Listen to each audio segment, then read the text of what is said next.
The new paradigm of human development to be prepared and launched by the World Academy of Art and Science should have a well-defined cultural policy as one of its components.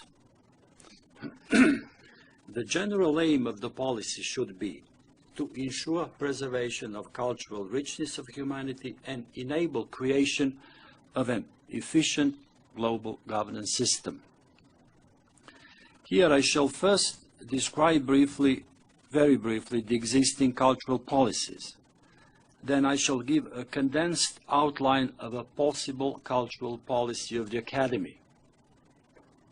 And finally, I shall propose how the work on defining this policy should proceed from now on. Multiculturalism is the policy and practice of giving equal intention and representation to the needs and contributions of all cultural groups in a society. It is contrasted on one side to monoculturalism, which is based on cultural assimilation, and on the other side to racial segregation, which is based on compelling different racial groups to live apart from each other. Two major multicultural policies have been developed so far. The first policy avoids presenting any culture as more important than the others, and it is usually referred to as traditional multiculturalism. It promotes cultural isolation with the aim to protect cultural diversity. The second policy promotes interaction between different cultures, and it is usually referred to as interculturalism. It brings intercultural competition.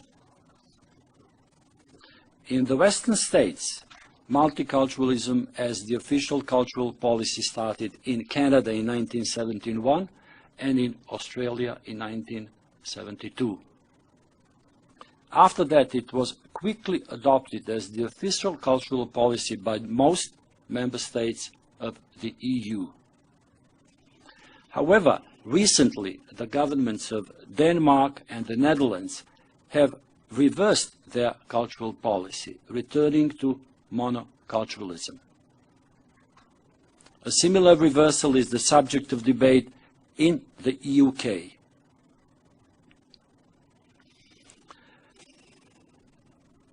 Several heads of the Western states, it is well known, have expressed doubts about the success of multicultural policies. They have voiced concerns about the effectiveness of these policies for social integration of immigrants. Today, with a very big wave of refugees from the Middle East and North Africa trying to enter and stay for good in the EU, it is clear that these, as well as the surrounding countries, have a huge political, social and economic problem with no consistent cultural policy to enable its sustainable solution.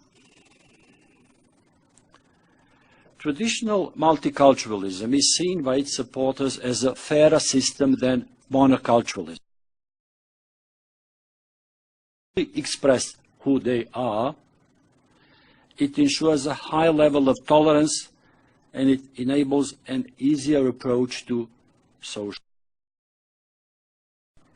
On the other hand, interculturalists say that culture is not rigidly defined. Its elements change in time, with intercultural interactions contributing to these changes. It has been established that these interactions reduce prejudices and hostility between different cultures. Critics of interculturalism, this is important, debate whether the ideal of benignly coexisting cultures which interrelate, influence one another, and yet remain distinct is realizable and sustainable.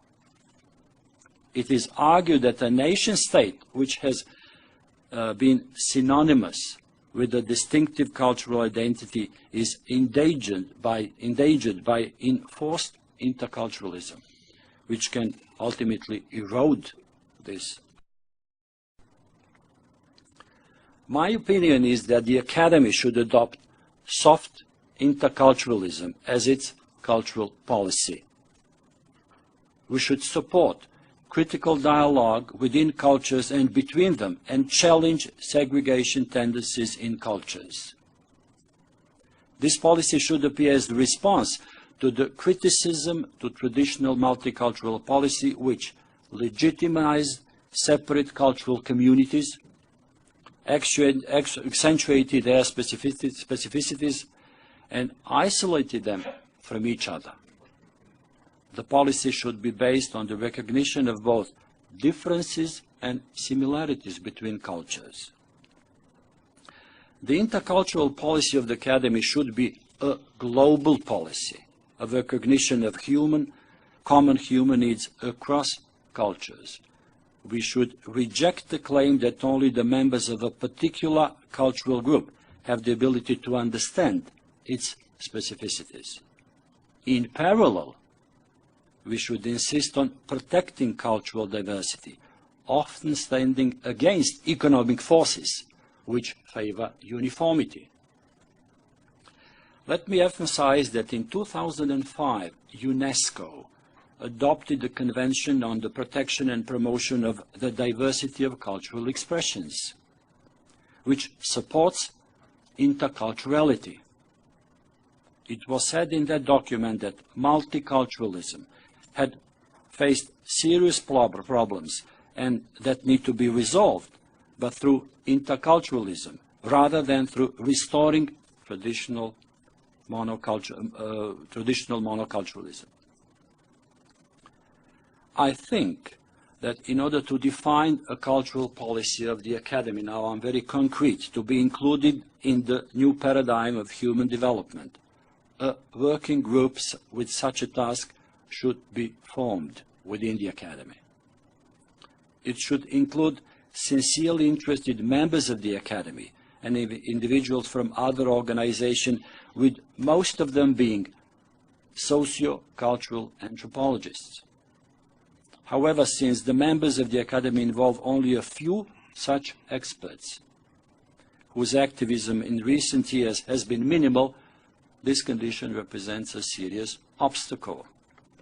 Thus, my proposal is that we try to find a few distinct socio-cultural anthropologists who would accept to become fellows of the Academy and help us form the working group.